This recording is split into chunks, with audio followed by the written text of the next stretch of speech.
Pemirsa, menjelang bulan suci Ramadan 1442 Hijriah, sejumlah warga di Desa Lampulo, Kota Banda Aceh mulai membersihkan masjid untuk persiapan pelaksanaan ibadah sholat tarawih. Kegiatan ini sengaja dilakukan agar jamaah semakin nyaman dan khusyuk dalam beribadah.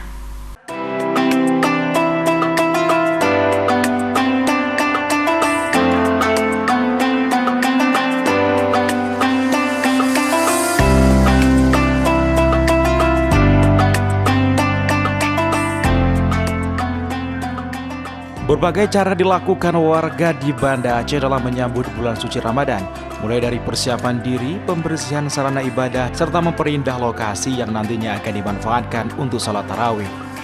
Seperti yang dilakukan warga Dusun Malahayati, pembersihan dilakukan secara bergotong royong, mulai dari dalam musola hingga pembersihan perkarangan masjid yang masih kotor, untuk menyambut bulan suci Ramadan 1442 Hijriah.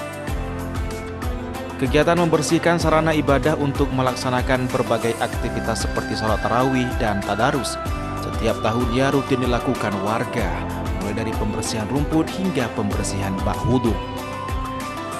Hari ini kita mengadakan gotong royong di Musala Al-Falah, Kampung Lampulo, Dusun Malahayati, kegiatan untuk persiapan menyambut bulan suci Ramadan. Karena itu kita mengajak semua warga kita untuk bersama-sama membersihkan musala dan sekitarnya untuk menyambut bulan suci Ramadan.